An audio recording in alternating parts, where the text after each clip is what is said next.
Welcome you all to Climate Summit, Climate Conversation, Climate Actions Pathways, Episode 14. Today we are going to discuss the upcoming SB sessions virtually, G7, G20, Petersburg Dialogue, and pre-COP, and finally COP26 in Glasgow, come November. So before us, for today's conversation, we have a huge agenda items. Especially if we look at the SB agenda items, then it's a long list, and all we have to do in a virtual format. So it's a huge challenge for Marian, our SBA chair. And here with us, she is, along with our former SB chair, Thomas Burlex, and some veteran climate negotiators like Kamal Demore from Africa, who used to chair the African group for many years. When we had in the developing country delegation, part delegation, one or two members of the delegation, he used to come from Algeria alone. So I still fondly remember those great days. He used to negotiate on behalf of G77 and China, on behalf of African group, on behalf of developing countries for very many years. We have with us Manjit Dakhal. He has also been with the least developed country delegation from Nepal for many years, especially climate change negotiation, SB negotiations. He used to follow the least developed country agenda items, adaptation, finance, loss and damage, and so on and so forth. We have with us Ziaul Haq Uhub. He was also with us in our delegation for quite some time, for a long time. And he used to also be one of the least developed country lead negotiator on mitigation, on MRB, on transparency, on many agenda items. We have with us Dr. M. Asaduzzaman and Dr. Razaul Karim, two of our veterans who used to lead Bangladesh delegation from behind most of the time. Especially they used to make our position papers. They had huge contribution intellectually in our country, and also for the formulation of LDC position. And we have Jamie Oibi from Vancouver. She has also been following climate negotiation for quite some time. So with this very rich, strong panel, we are going to discuss the first SBI agenda items, because we have the pleasure of having Marianne Carlson, who has been in climate negotiation for many years, and especially adaptation negotiation. She used to lead her country, Norway, and also loss and damage, and very many agenda items on adaptation, on climate finance, and SBI agenda items. Now she is sharing SBI. So what is, Marian, before you, the agendas, long list of agendas for SBI, and what is your approach? Because this time you are not having a physical meeting, you are not having us in a physical setting, so that you can fat us and say, oh, hurry up, make it a quick conclusion or draft say decision, risk to it in a hurried mode. But this time, a logistical challenge. You see, say we have invited some more other people, but some of us couldn't join because of their connectivity problem, internet problem. Some are also already in the queue. So this amid this, say, logistical challenge, how you are going to have a 3-week long, say, longest SB session in our lifetime. So, Mariam, Well, you thank you. initiate the discussion. Yeah, thank you very much, Komrul, and greetings to you all. Hello, colleagues. That's my distinguished colleagues on the panel. And also happy Labor Day to everyone across the world. In my country, this day has a special significance, and for my family, it has a special significance. And for many parts of the world, this is certainly a day worth fighting for. Now, our job and our aim is, of course, to make sure that while we are fighting this unprecedented challenge that we are facing, and in particular in now, as we see in the South Asian region, how COVID is sweeping across the subcontinent, it tells us that we, of course, need to focus our immediate attention to COVID. However, climate change doesn't go away. It is as urgent as it was when COVID started. And we have done a lot of work under the UNCCC. Last year, we conducted a series of events across the year. The constituted bodies, they've worked diligently throughout the year, and many of the mandates was delivered on. However, of course, we were not able to hold a session of the SPs, neither were we able to conduct the COP and take any decisions. Now, when we entered this year, I have to say I strongly hoped that we were able to meet in person in Bonn. Obviously, there is just one preferred way of working, and that is meeting each other, see each other's faces, smile to each other, and interact as we usually do. However, when we lost time last year, since we did not have a COP, we simply cannot wait any longer for resuming work under the SPs. We have agendas which is now very packed, and we need to start working on these agendas.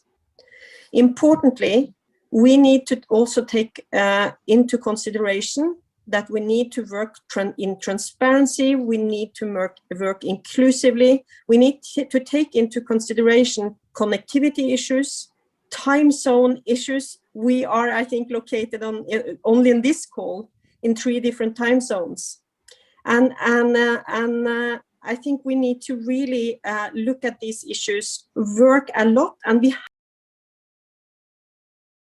have experience now to manage a lot of these problems, but we need to make sure that groups have ample time for coordination. Hence, this 3 weeks is actually the same amount of hours that we usually spend during an SP session, but we have to stretch it over time to make sure that groups have ample time for coordination. And also, support must be provided to developing countries, and the Secretariat has been working diligently to set up a proper support system so that group, for example, can indeed meet if health provisions and can allow that to happen. So this is the framework. Now, a special feature of the SP session is that no decisions will be taken. So this will be a session where we work in informal consultations, but we do not take any decisions. So there will be no draft conclusions or any draft, no conclusions or any draft decisions at this point in time. That will only be done when we are able to resume again. But what we will be able to do is to work under a draft provisional agenda.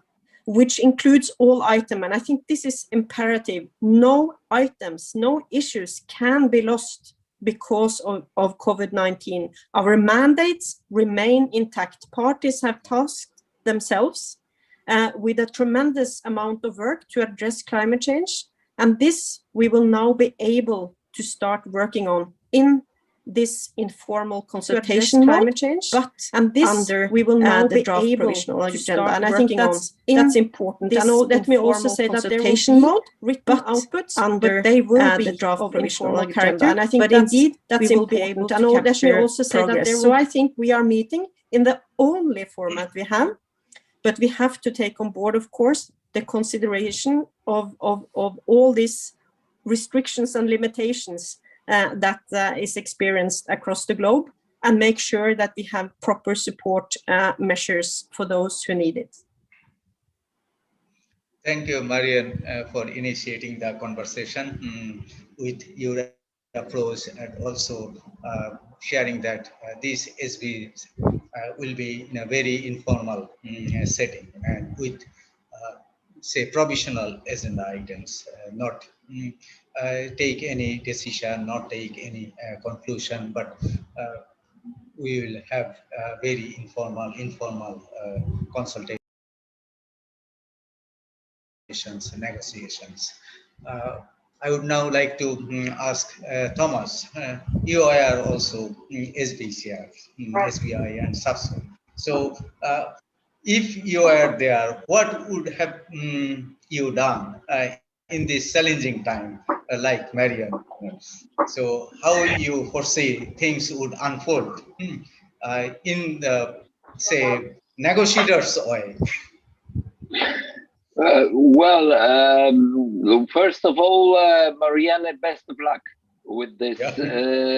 This is going to be a real challenge, and for everybody, for the chairs, for the negotiators, and for the secretariat. So I'm keeping my fingers crossed for all of you.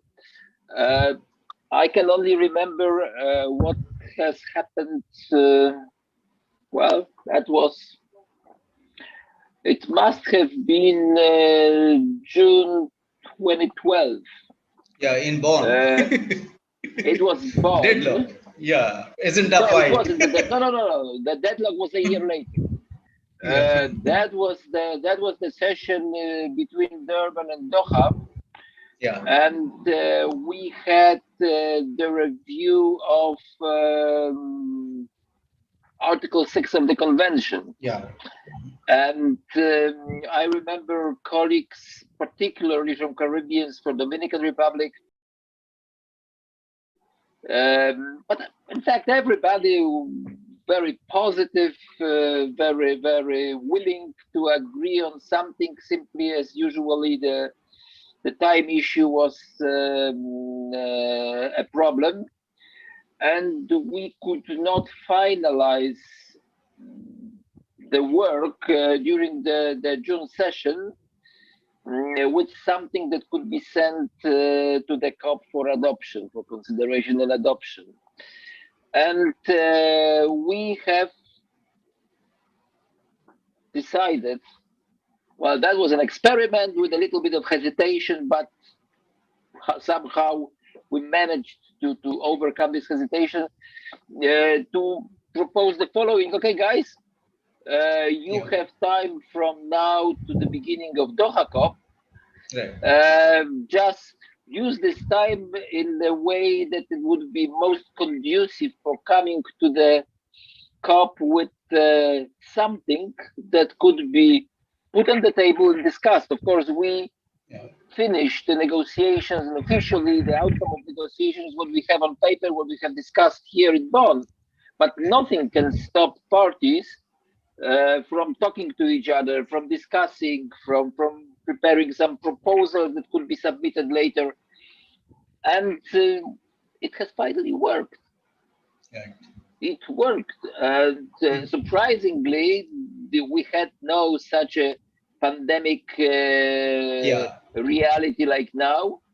But we had a hectic agenda in Doha with planned adoption of the Kyoto Second Commitment Period.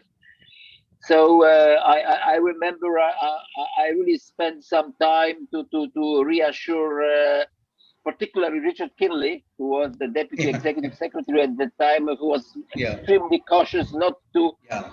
mm, He make was a the very agenda methodical person. Yeah. unmanageable, too big and Yeah. unmanageable. And I promised him that it won't harm the session. And but as a matter of fact, that was the promise from the parties. Oh, So what I'm saying now is the situation is extremely difficult. And of course, as Mariana rightly said, taking any decisions in such unusual way is not what parties are ready to approve, and for many reasons. yeah. And this connectivity issue is something that must be kept in mind. It's this connectivity is not easy in certain parts of the world, but parties parties are those who will decide how to use the time, Yeah. how to work with each other, and what to bring to the table when they will finally come together, hopefully in Glasgow in Yeah. November. So Okay. Yeah. that's Yeah. my reflection. Okay, thank you. And in fact, Thomas, you are absolutely right. In Doha, we rose to the occasion and we agreed and we had a conclusion, we had a decision in Doha COP. So on Article 6 at that point of time, on Yeah. so Kyoto Protocol, second commitment failure. So we have instances that multilateralism worked. Our negotiators also rise to the occasion. If we gave them ample time, if we give them negotiating time.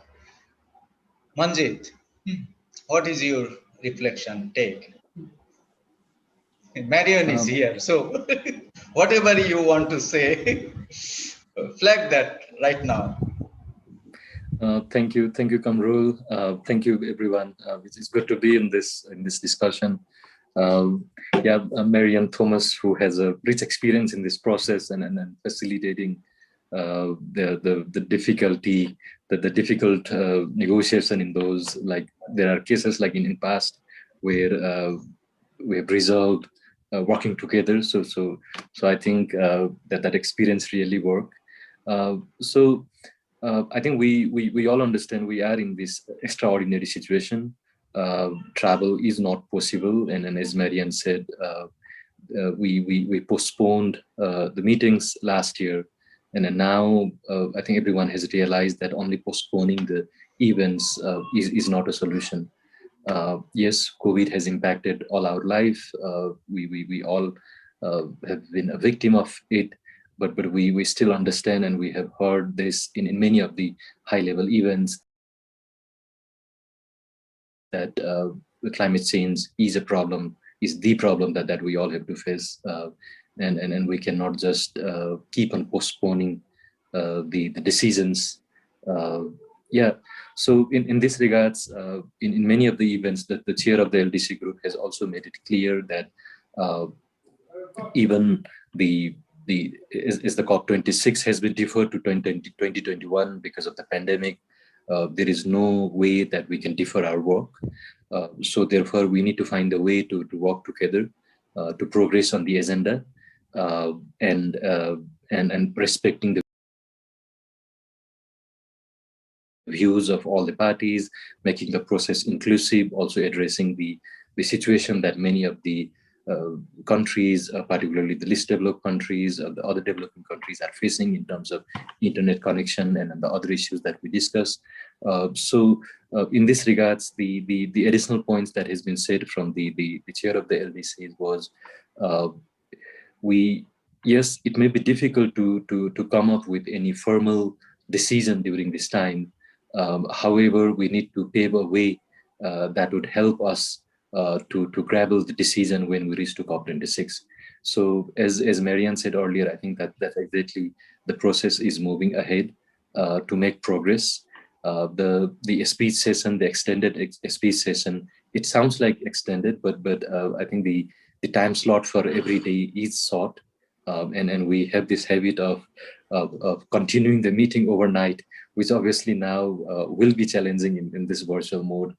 So there will be a limited time. So in that context, I think the one important point is also how do we capture the progress, because we don't just want to keep on discussing and then again we come back next time. So I think even in an informal mode, in an informal way, it will be important to capture all this progress, because there are key agendas for our group.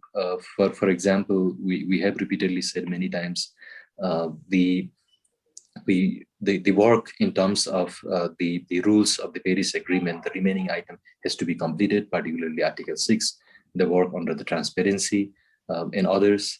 The most important one in terms of the clarity around the 100 billion, the work, the deliberation to be started in terms of new quantified finance goal from 2025, the discussion around loss and damage. There are some pending items that has been deferred to COP26 in terms of governance and so on. So this all summarizes that there are key agenda items that has to be addressed. It's a challenging time. We have learned a lot from the session that were held previously last June as well as in November, and many of the meetings held virtually. So it may not be perfect again this time, but I think we don't have much other option to adapt with. In case of LDCs, we had a few discussion with the secretariat as well, how to bring on board the delegation who are facing difficulties to in terms of the internet connection and other difficulties. So I think we have heard many times from the secretariat and the COP presidencies, they are willing to help in that regards. How that support will unpack, I think that is still a discussion. But there are a few countries like where the solution cannot be found within the countries as well, because in terms of internet connection. So I think we have countries from that level to countries who are in an extreme situation in terms of pandemic. So the priority would be different for a certain time. So I think those consideration also has to be noticed.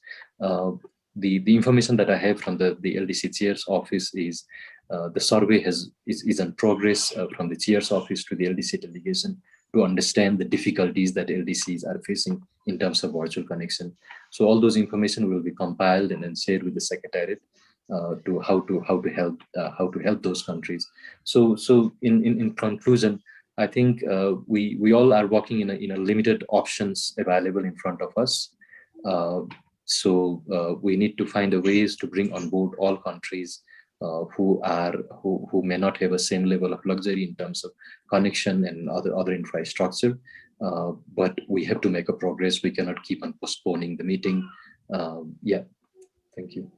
Manjeet, you are right. Say LDC delegates are facing a lot of problems, especially in terms of internet connectivity. In this conversation, we are supposed to have Giza, our former LDC chair, from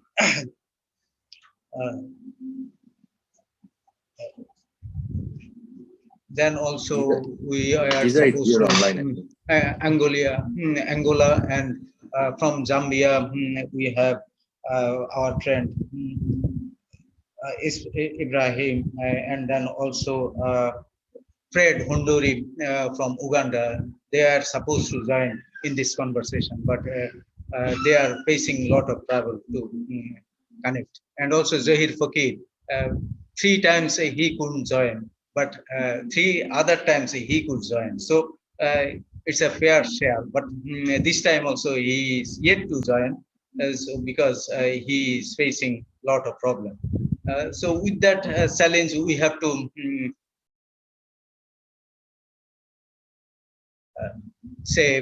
keep the show on. Kamal, or say Zia. Zia, would you like to have your reflection now? Zia ul Haq. Thank you, Kamrul Bhai. Can you hear me? Yeah, we hear you. So, good morning, good afternoon, good evening, and it is very nice to have you all.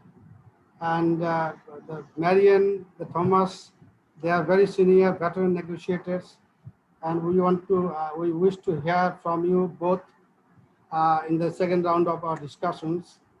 At this point in time, I feel that what Manjit has rightfully said in terms of the challenges that we'll be having in the upcoming SB sessions. The main challenges he has rightly said that how to capture the progress that we'll be making during HBs. It is very important.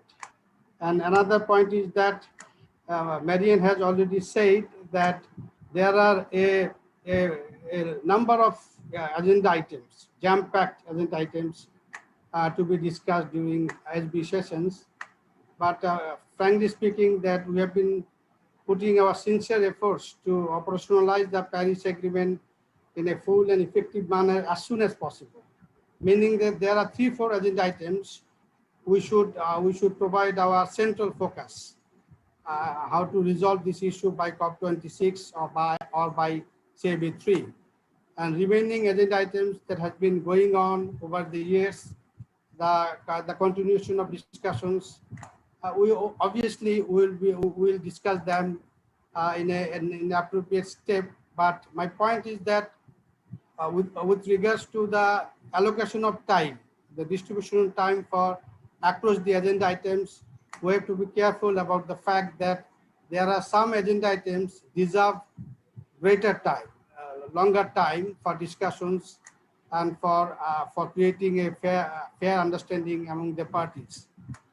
And since Marian is here, I want to take the advantage of one issue that was not discussed in our negotiations very much with regard to the NDC, the next round of NDC.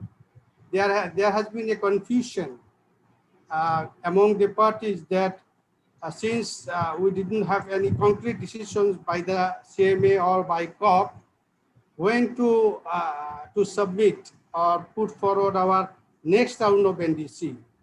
General understanding is we have to submit our next round of NDC by 2025.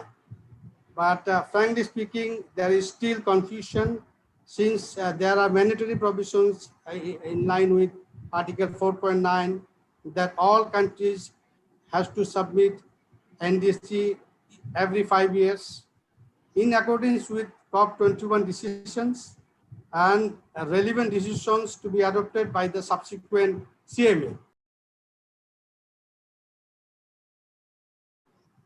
So some parties, frankly speaking, even European Union, they haven't decided yet whether they should submit their next round of NDC before 2025 or within March 2025. So I feel that Marian should take this issue in a coherent manner, that one decision can be taken by the COP26 or CMA3 that there should be in accordance with Article 4.9, the next round of NDC must submit by the parties by 2025. This decision is important and it is critical to remove the confusion that has been going around us. And another point is that we understand that there are, since I'm looking after from the group, I'm looking after NDC related issues. There are other related issues which deserve some more attention from the parties. And one issue is that the common time frames. But my point is that we have to have a fundamental agreement whether we should allow multiple common time frame. There are, in fact, Article 4.9 talks about time frames, common time frames, but I'm not an English speaking person, but I don't understand how common can be plural time frames. And in that case, if we allow parties for common time frames, multiple common time frames, then the very mechanisms under Article 4, Article 13, Article 14, Article 15 will not function. The very functions, and we have to compromise the effective functionaries under these articles. If we allow the multiple common time frames for NDCs, and we need to have a fundamental agreement on that, whether we should go for common or multiple common time frames. Okay. A single or multiple common time frame. Okay. So later, if I get the chance, I have two other points that will be shared. I'll come later. back to you. Thank you very much. Next time. Kamal, you are a seasoned negotiator. You have fought for African group. Yeah. As African groups here, and also G77 and China. So, what is your take? What is your advice for Marion? Well, thank you what is your asking from Marion? Because she is in a say very difficult situation. So, how we can support her? Okay, thank you first for inviting me and allowing me to be with you. I'm very privileged to be with you, and hope that everything will go well and better for all the world with this COVID situation. And of course, we miss each other being in person, having meetings, workshops, SBs, workshops, or whatever activities related to climate we can have together.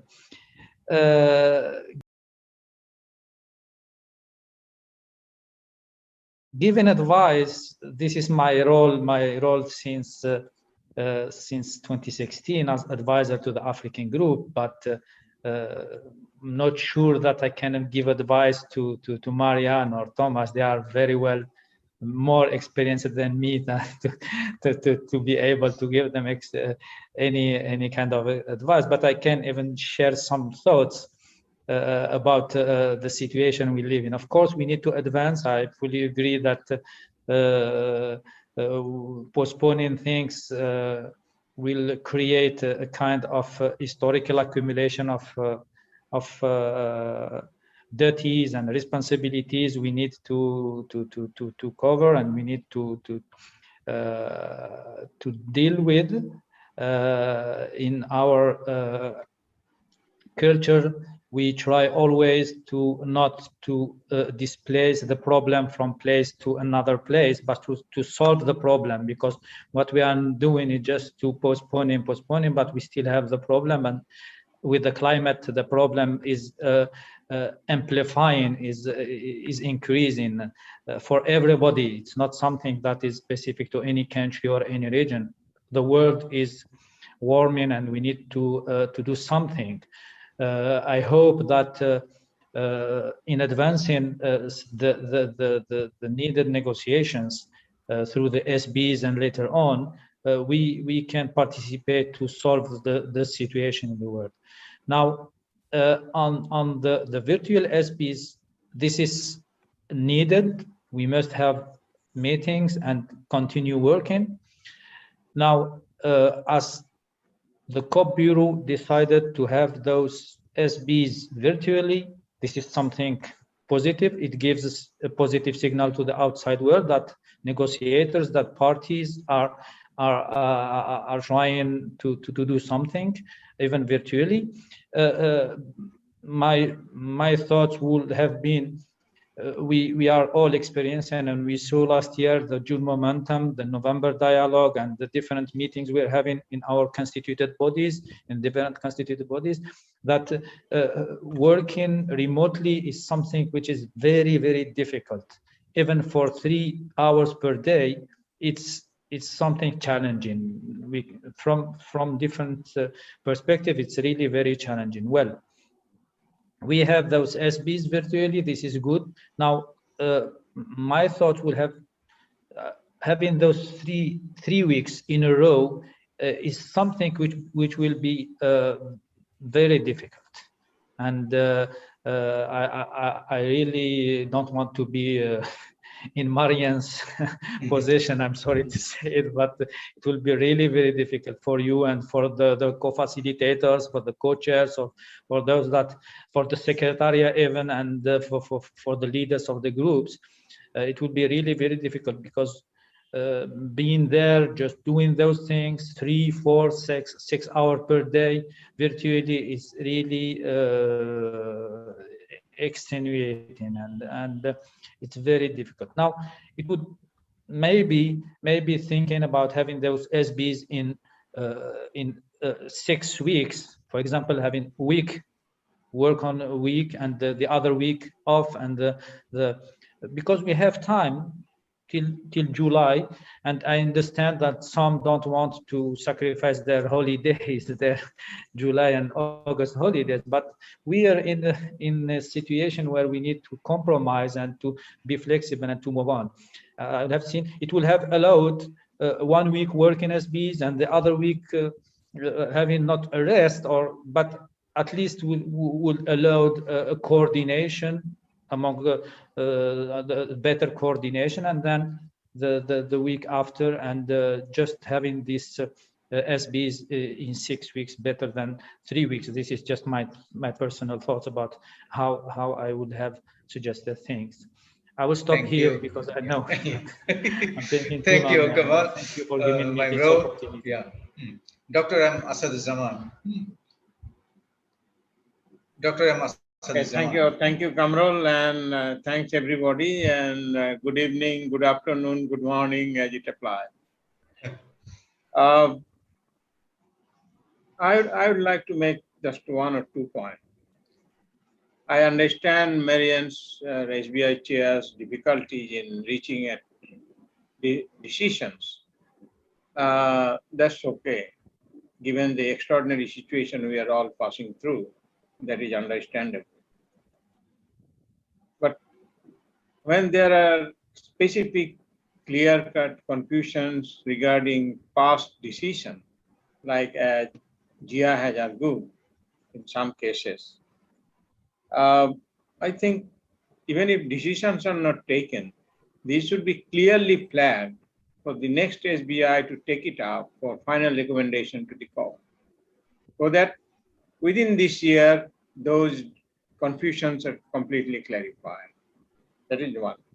Second, I think what the SBI can do, not in all cases, but at least in some cases, where the implementations are dependent on the specificity of the particular countries or the situation, like say in the case of say the Corona via agriculture work.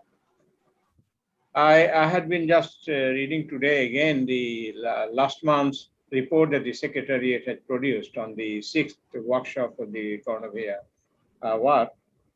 And I was surprised to find that it's becoming the same talking issues that are continuing. And no very specific decisions had been there. And partly because of scientific uncertainty, that I understand. And also not understanding very clearly all the specific situation. But one does not have to, the multilateral body does not have to understand on its own. It is the parties who would make their specific situations clear. It is their responsibility and their mandate.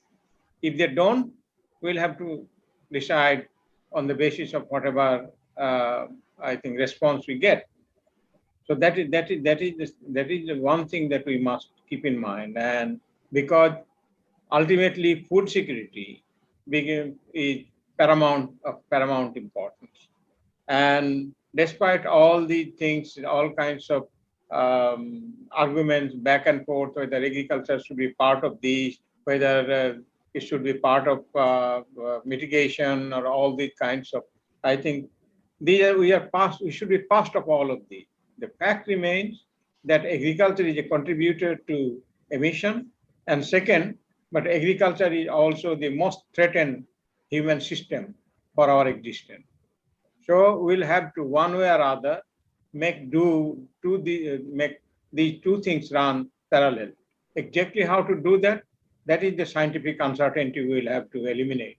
And on that, I think SBI, along with the Substar, must emphasize.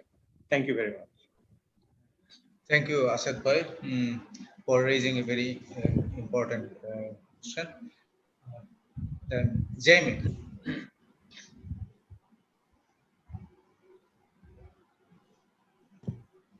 I forgot I was muted. Thank you very much, Kamrul, and to all the others for your input. I am in quite a unique position insofar as I used to work for Secretariat, the Secretariat of the UN Biodiversity Convention, and now have left the UN, so I'm able to speak freely about my role there and our objectives. And what I can say is that the driving motivation when you're with the Secretariat is to find equity of access, find ways to ensure equity of access, whether it's access to programs, access to finance, or access to negotiations. And that really has become quite a significant challenge in the climate change space for a number of reasons. COVID-19 has certainly put new challenges, unique challenges on this question of equity of access. But beyond that, when we're looking forward to COP26 as well, even if we hold it in person, how is that going to work with people being allowed to travel? A number of countries that we work in right now through my organization don't have a single vaccine available.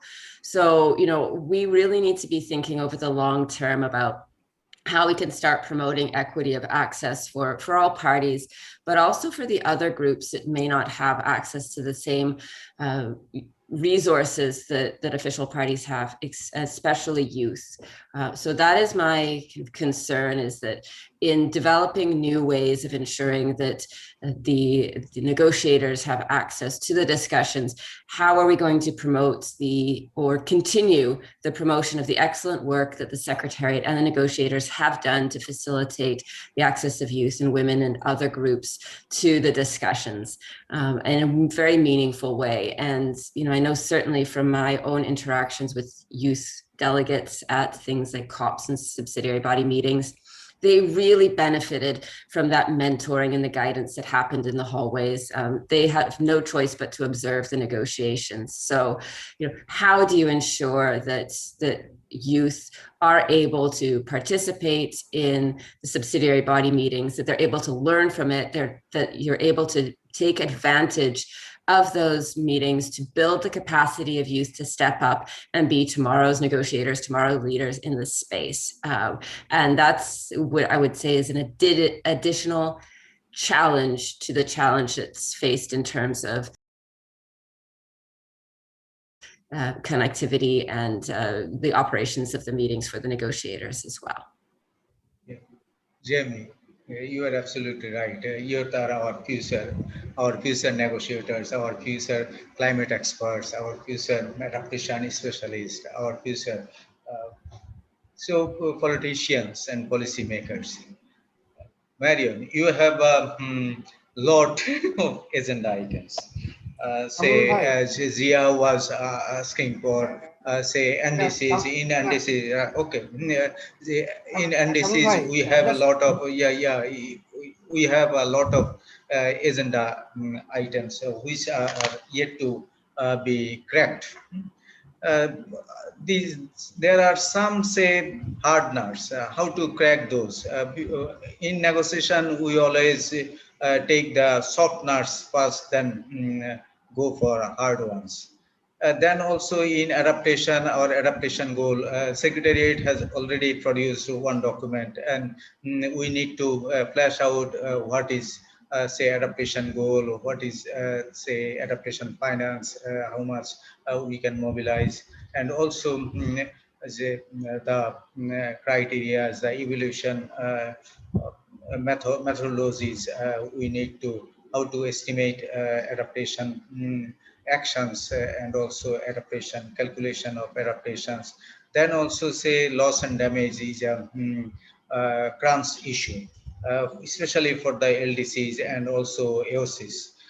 For loss and damage, Santiago network, its architecture, its governance, its finance and support, how it is going to be formed.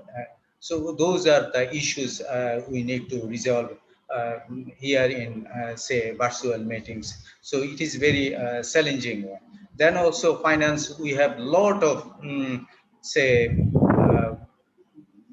gaps.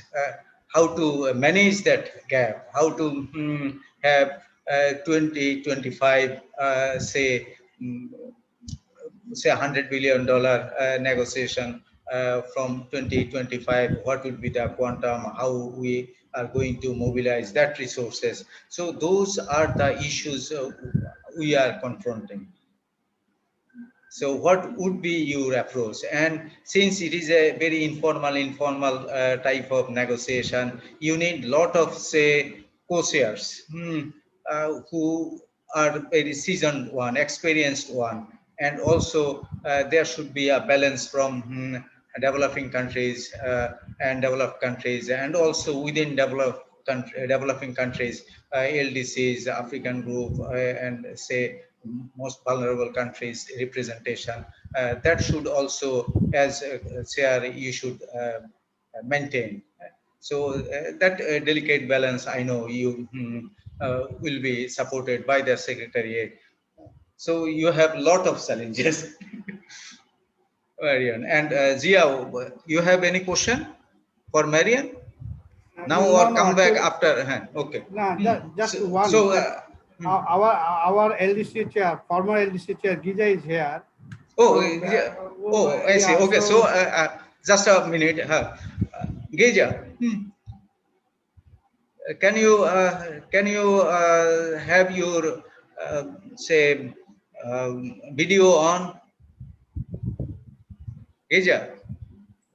Yes, good afternoon. Welcome. Apologies. Welcome, welcome. Great to see you. So you face lot of problems with connectivity. I have already flagged that.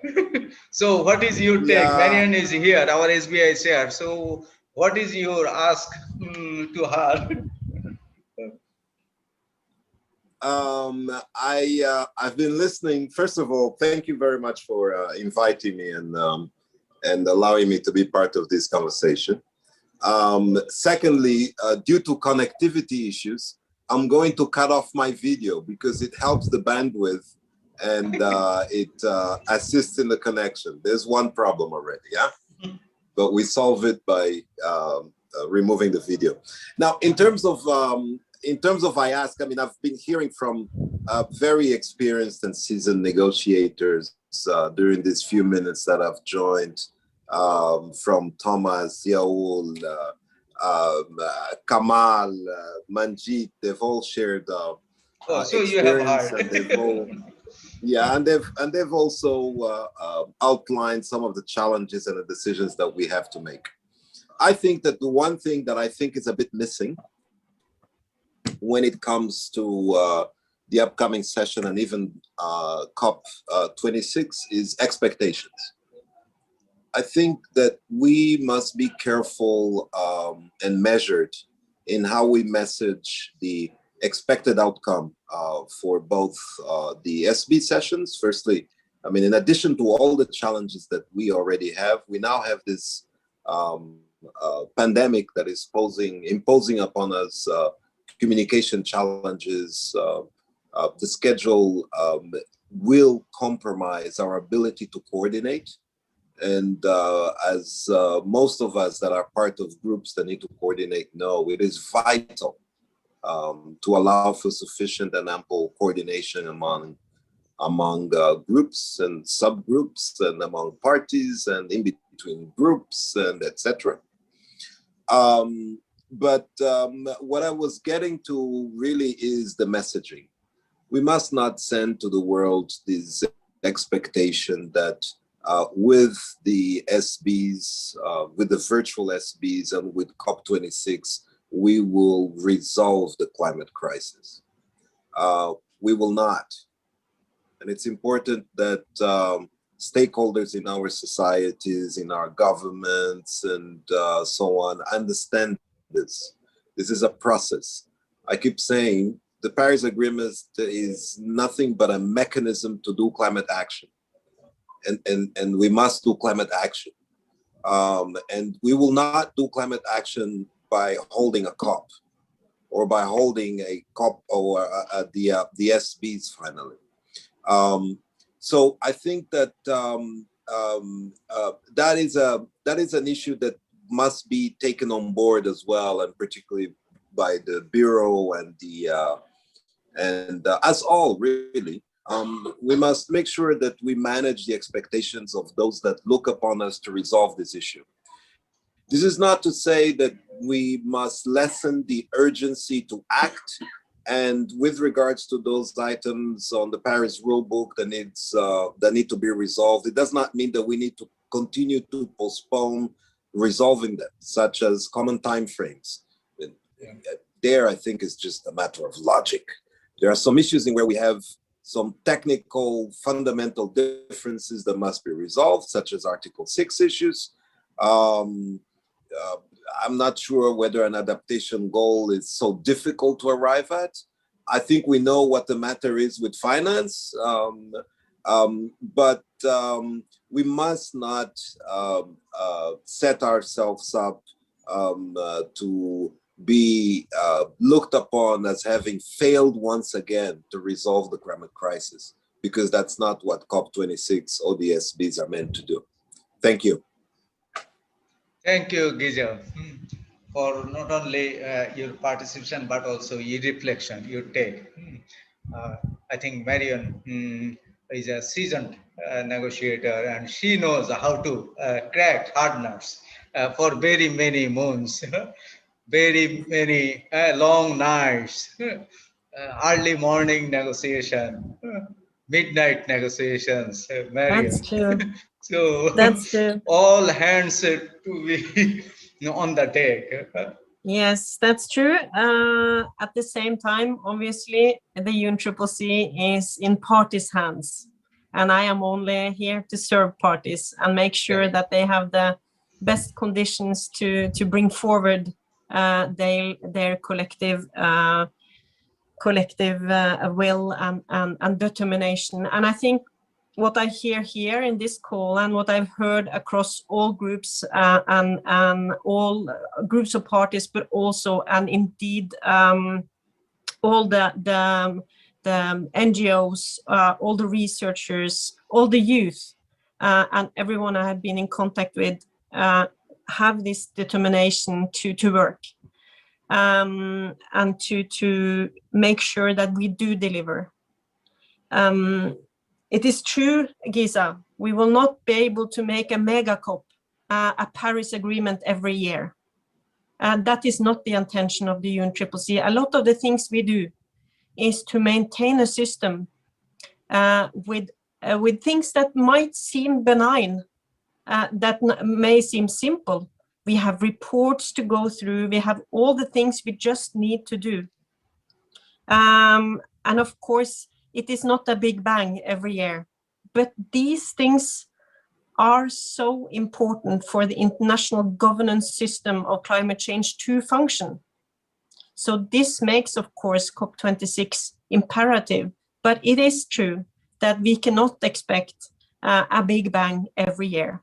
At the same time, I do understand the pressure and the urgency, and I think you also agreed very much to that progress, of course, need to reflect the urgency of the matter.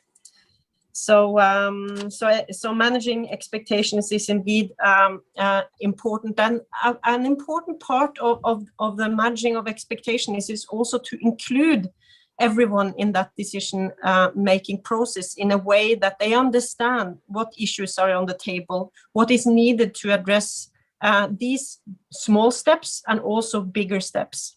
And I think youth, women, all groups in society must be a part of that solution and must be a part of that drive towards a low emission future and a climate resilient future. And I think just give you an example, Jamie, with regard to how I have tried, at least through the Article 6 ACE dialogue, to ensure that we have full and equal participation of all in that dialogue.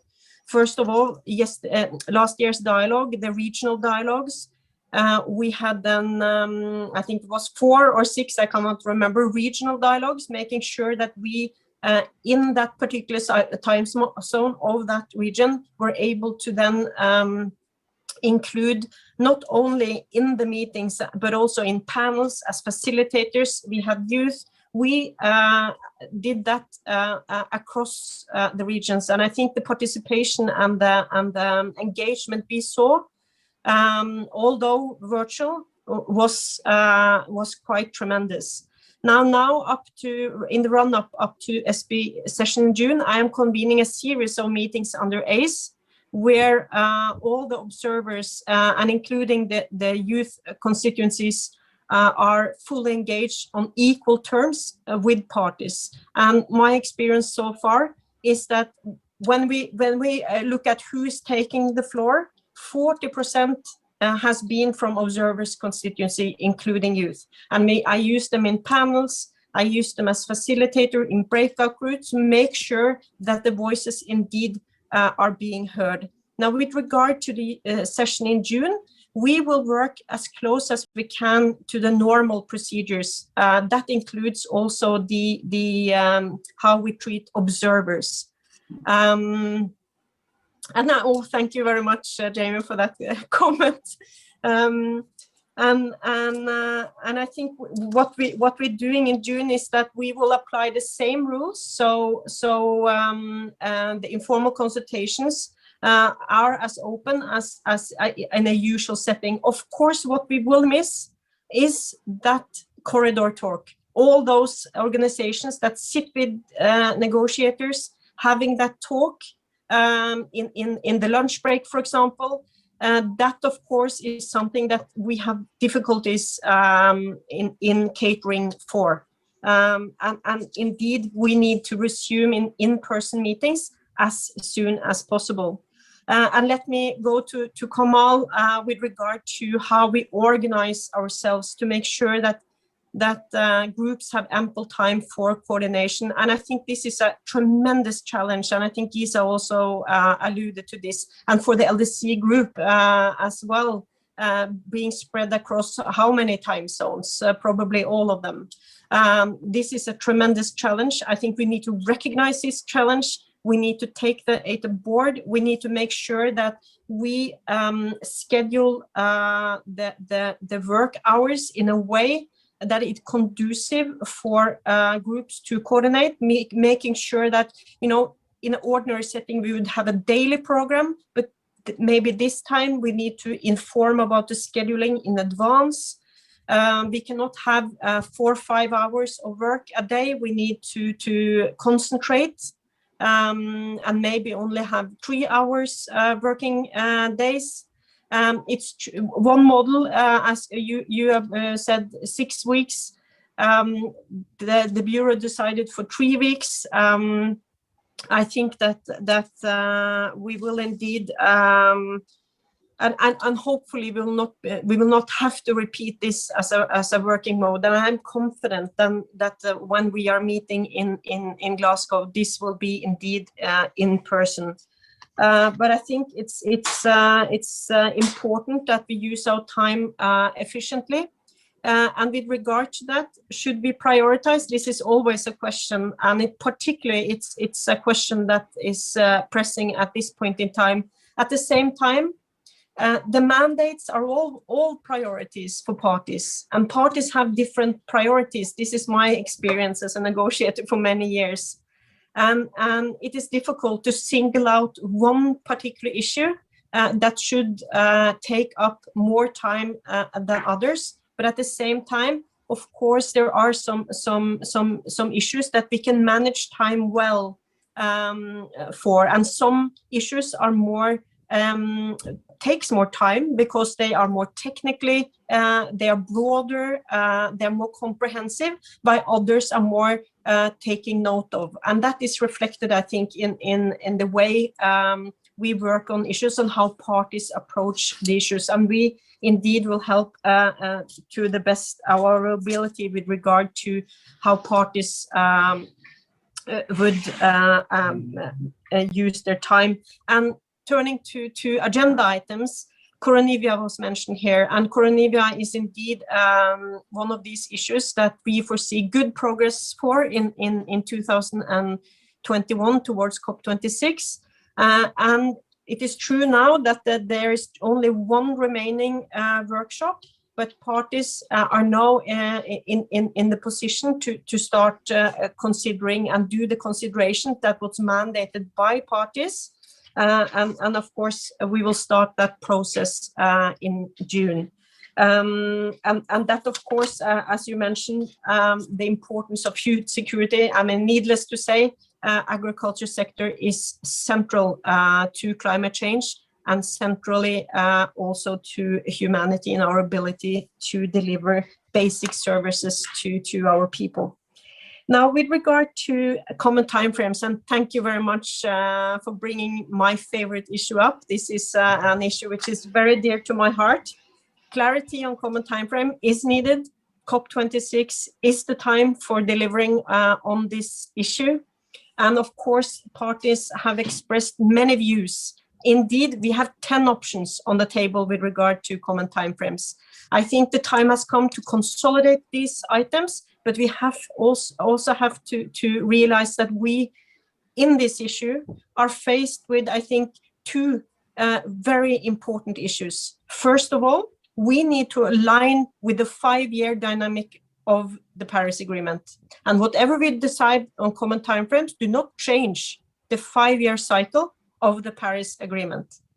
So this 5-year Paris Agreement, how do we align that? We need to be on board and align that with our procedures. At the same time, we also need to recognize that national circumstances differ. They are different.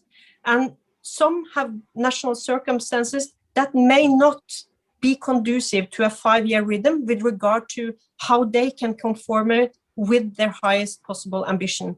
These two issues is something that I have picked up in all conversations that I've had lately on this issue. And the heads of delegation of the UNCCC was gathered in a presidency consultation just a couple of days ago, and these things was very much highlighted. At the same time, I'm very optimistic hearing parties being much more ready, much more mature on the issue, and having clarity when we indeed are to come forward with our NDCs. And it is clear by the paragraph 23 and 24 of 1 CP 21 that reads very clearly that parties are to communicate in 2020 NDCs, right? So and then every 5 years thereafter. And I think what it also reads is that parties are expected to deliver NDC in the first 3 months of 2025, and a common time frame. The common time frames will apply from the NDCs that starts its implementation from January 31st. Getting this down on paper, creating that clarity is absolutely a necessity for a well-functioning Paris Agreement. And I welcome parties to explore and to start that process of consolidation of common timeframes. Majid, yes, we have no time to lose. There is no option to postpone any longer. I know that several have thought, what if we just postpone to September? But to be honest, September is too uncertain, and we would have to make that decision very soon, and it's still too early to decide anything for September, for example. So it was the only way around. It will be difficult. I hear you say that it will be difficult, but we have done difficult. I think UNCCC negotiators are the best in the world to do difficult. This is what we can. We can do difficult. That's how the Paris Agreement was born. It's no easy born children out of the UNCCC process, but sometimes we are making magic, and we will have to do that now. Thank you, Marian, for that optimism. Thomas. Well, yes. Well, I will be keeping my fingers crossed for Marianne. And just to start on positive note, I would like to propose that the negotiators would rather think of what would be their promise to the chairs rather than the chairs' promise to them. It's the negotiators who have to change their attitude and their mindset. But that's because I'm independent now, so I have freedom of speech, so I can be a little bit more direct and explicit. Uh, well, just couple of points, couple of reflections after hearing to this discussion and this panel, which is for me fascinating.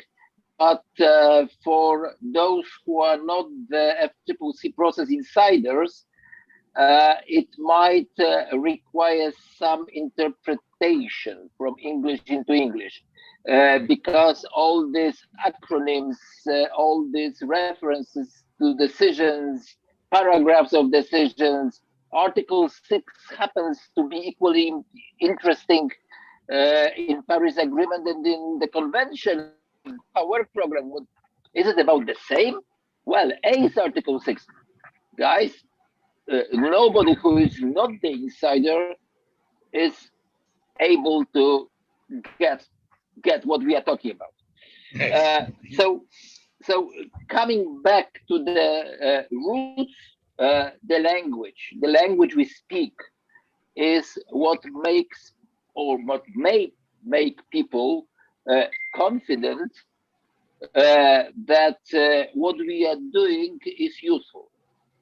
It's not about is it breakthrough action?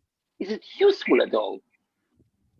It used to be the case that the FCCC was the only forum to discuss climate. Now it's G7, it's 20, it's NATO, it's General Assembly. Just name the forum where the heads of states are deciding. So when I hear this kind of overexcitation that people would come to the COP with new NDCs, I don't care whether they will bring new NDCs to the COP, because NDCs are not being decided at the COPs. They are decided on the heads of states level. The world has changed. We are lucky that top politicians, that the heads of states are now having these issues on their agenda, because we can focus on technicalities and proper implementation. I must say, I 100% or 120% agree with what Giza said. This is the issue that we must really keep in mind. And when we talk about the COP, well, firstly, let's make sure it happens. That's the biggest challenge in today's world. And with what we see, what is happening in India, that must be said. Let's make sure the COP. What will be the outcome of SB session? It will be no outcome, no formal outcome. It will be no decision to be shown. It will be the discussion preparing of what we hope to happen in Glasgow. And this COP, well, I don't know how big this COP will be. Hopefully every single country will be represented. So let's pray for that, and let's make sure that we have the tools to make this equitable access to the negotiations possible. But we have to decide which are truly most important issues in this COP. And somebody mentioned the rule book. By the way, it's not Paris rule book, it's Katowice rule book, by the way, but we need to add to this Katowice rule book Glasgow agreements on the cooperation. I hate naming this Article 6 of Paris Agreement market mechanisms. These are cooperation mechanisms. And we need this framework because this is what pushes the things forward.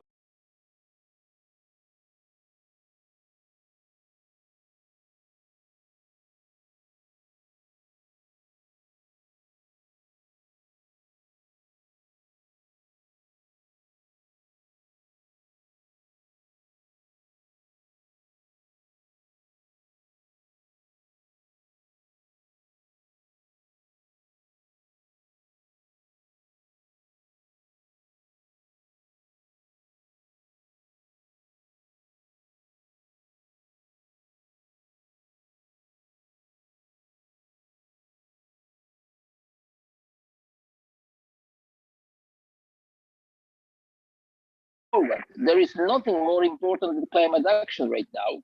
The political debate is taking place on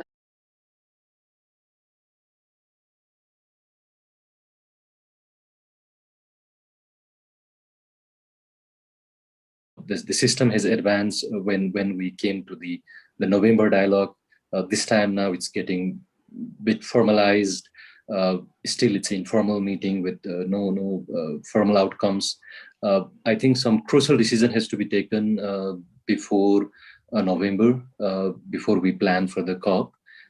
If the situation still continue in the same mode, we cannot keep on discussing, or we cannot keep on postponing the meetings. I think we all have acknowledged that someone coming from the situation that we all are talking about, the situation in India and the neighboring country, Nepal, Bangladesh are facing. I think it's difficult to believe in terms of the many level of wave of coronavirus that we have seen in many countries, how the situation will unfold in coming days. So I think considering all this, some crucial decision has to be taken when we prepare for COP26. Obviously, the discussion at this May session will help. And as we highlighted, as Zia also said earlier, capturing the progress remains key from all this discussion. In terms of, there was one paper shared by the Secretariat, the experience from other multilateral process, how they are handling the multilateral meeting during this pandemic.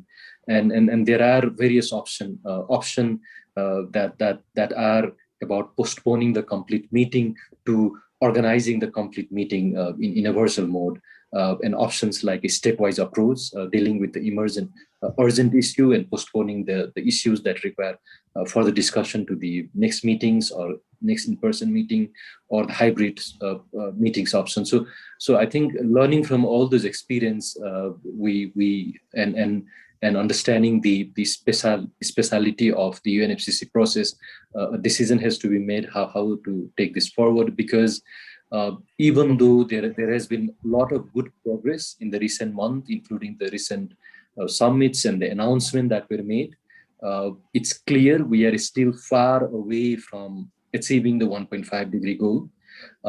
Still a lot to happen at the domestic level, at the country level.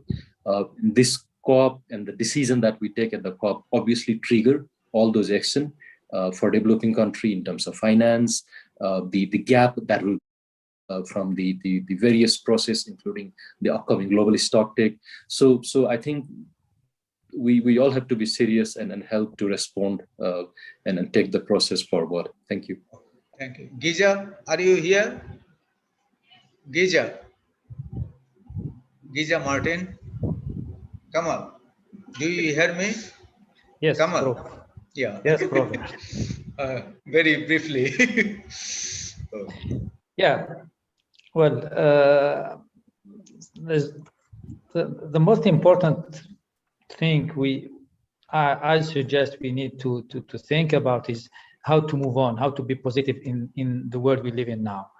We know that we all negotiators are skeptic, we have many adjectives we can describe ourselves as negotiators.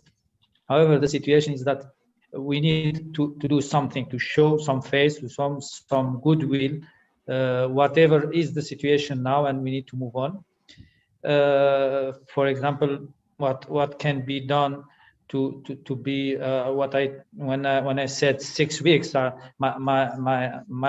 thought was not to have a prolonged SBs during 6 weeks, but have 1 week, 2 or 3 days break, and then 1 week, 2 or 3 days break, and another week. This will have allowed better. And I'm talking about break, not during for your future weekend. meetings, not for your one, weekend, because it has already been decided. So not only the Saturday, show will Sunday, be on. consider Friday as a weekend. Yeah. Now, Okay. Thank what you. can be also can be useful from my point of view for the SBs or even the next virtual sitting is the possibility. We know that there was June momentum, the November dialogue. but what can be done is a kind of simulating negotiation, those negotiations, preparatory simulations of those situations. It means a kind of simulation of 1 hour, 2 hours for one group or another group, one topic or another there topic. are a lot of ideas, just to have a lot kind of ideas, a lot of models, a lot of and say to prepare those already SBs existing. that may be okay.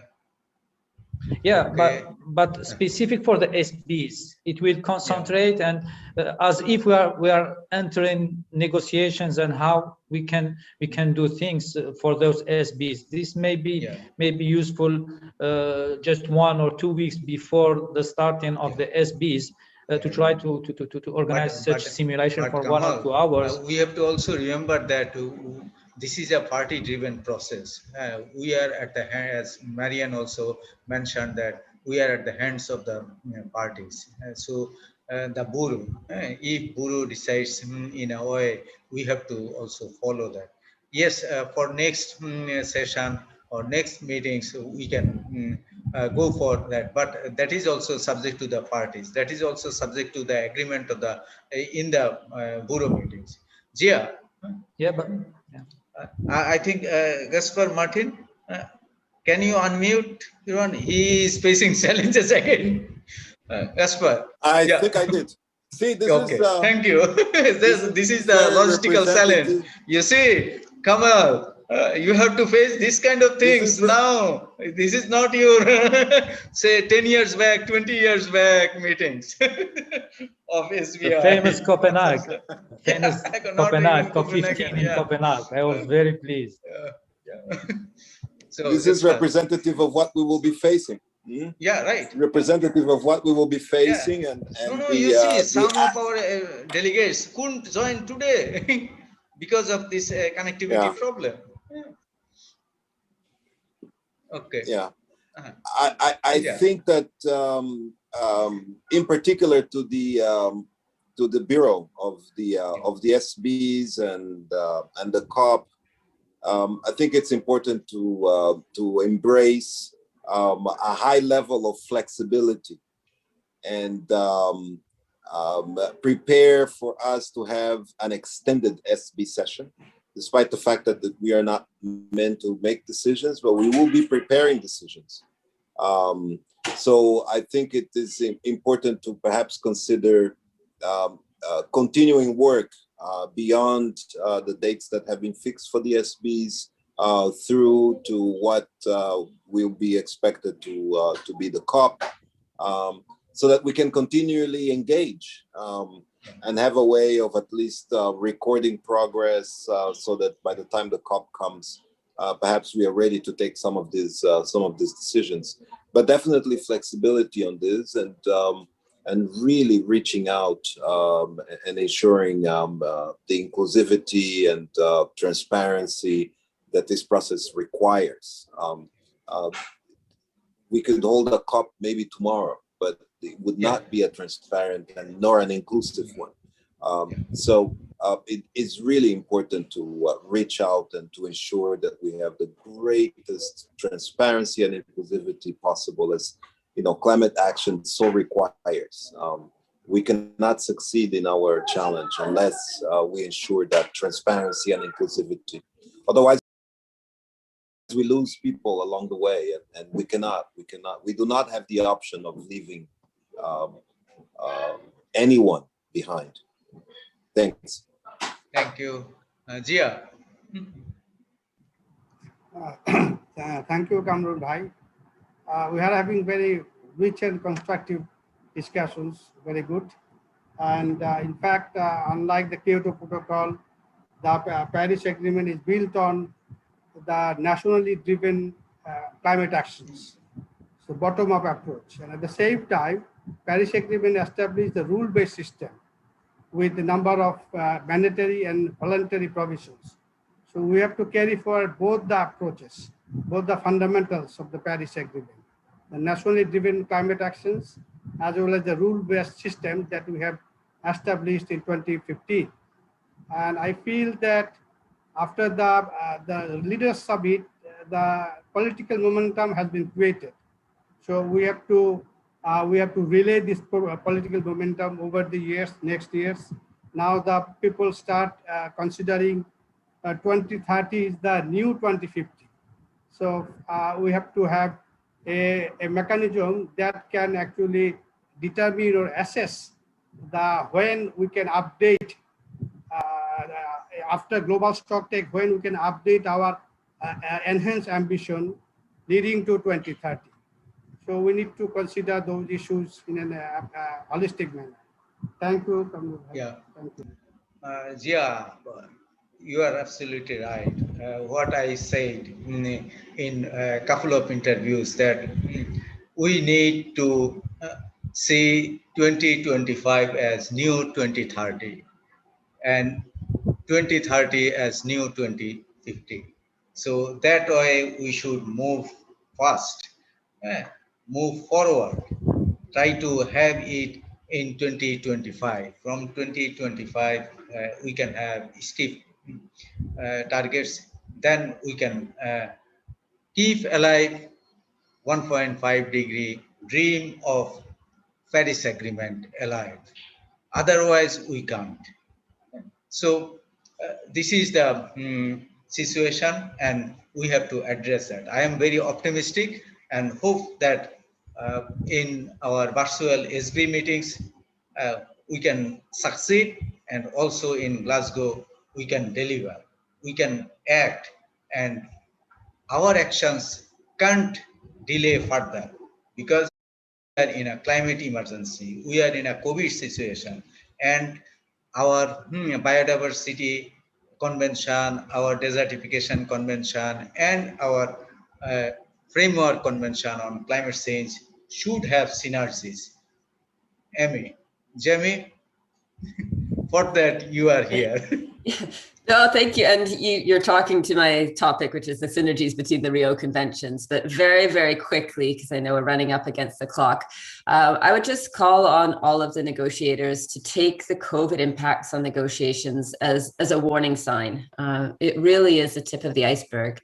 Sitting on the implementation side now, as implementers, we've innovated and we've struggled with transparency, access, and engagement as a result of COVID. And I don't know how long it's going to take us to recover from the delays that we've seen because of those challenges on the ground in the field that are a manifestation of what you were seeing in terms of the delays in the negotiations and the challenges in the negotiations. And as you said, Kamal, we're already behind schedule for 1.5 degrees. We need to be moving the negotiations forward. We need to be re-engaging and bringing in that transparency and that access at all levels, from the top political level all the way down to the activities that we're implementing on the ground. And that is a massive undertaking. Marianne, you said it, climate negotiators are used to doing hard things. So are the implementers, but we have such a momentous task ahead of us. Yes, we're up for it, but it's not going to take much to derail us if we can't get back on track quickly. Thank you, Jamie. I think before Marian, a long list, long menu, and it will be very challenging for her, on her part, to steer the show, especially Article 6 negotiation of the Paris Agreement. I'm not talking about our convention Article 6, that is for education, awareness, knowledge management, and Kyoto Protocol Article 6 is different. So what about the progress in our work, especially in terms of market mechanism, non-market mechanism, pricing of the carbon or carbon tax, all these issues to crack these hard nuts. Then also say finance, we have to unlock that. Otherwise, say Glasgow COP, as Olok, the incoming COP president, said that it will not be successful. So how best we can make progress, especially in our informal meetings in SB sessions in June, in terms of finance, all the building blocks of finance, long-term finance, then guidelines to all the convention and protocol bodies, funding mechanisms, then also adaptation. The LDC matters is also important for the LDC countries. Then also we have loss and damage, how to unpack that, how to strengthen and governance structure of Santiago network, and also Warsaw International Mechanism, as we have crafted it in Thomas Warsaw 19. So, Marian, your last word. Thank you very much, and thank you very much for this very rich exchange. I was just having some informal chats with Kamal on the sides on this training model ID, which I think was quite interesting. Interesting. Well, I'm just have to say that I have taken every note of what has been said. I hope I've been able to respond to some of the issues as well. I think this exchange absolutely between all involved should be continued. It's important that we now hear all voices, that we engage with each other, but that is exactly what I take from this call, that we will continue to engage and we will continue to share and make sure that we are on board. We can leave no issue or no one behind. So we need to ramp up, all of us, but also acknowledging all the challenges that we have to address at the same time. This certainly will not be perfect, but we will have to do our utmost. And I know that hardworking negotiators, NGOs, everyone out there, they are ready and eager to get going. Thanks. It was a great pleasure to have you all. And as Marion said, even this conversation, climate conversation, will continue. We are meeting again and come Saturday and Sunday. So you are also welcome to join. That's 2 sittings, because we need to pave the way for effective virtual SB sessions in June. So we have to also help facilitate that process. This way from each and every corner of the planet, and we are at your hand, Marian. And thank you very much for joining us. Thank you, Thomas, for your very wise words. Jia, thank you very much. Kamal, thank you very much for joining us and seeing you after a couple of years. Manjit, thanks for your reflection. Geja, thank you very much for joining, and also have your reflection, because you have to face a lot of problems for connectivity, and we also lost a couple of guys, especially friend from Zambia, our friend from Uganda, our friend from Malawi, our friend from Palau, our friend from Fiji. We missed all of them because they couldn't join. And Jair Fokir, of course, we also missed him. And also 2 other guys from Bangladesh, Dr. Razaul Karim and Dr. M. Asaduzaman, 2 our wise men, they also lost in the process, lost their connectivity. Thank you very much for joining us. And with that, I would like to close this 14th episode of Climate Conversation, Climate Action Pathways, with you, all the gurus of climate change and climate negotiators, hardcore negotiators. Thank you very much. Thank you.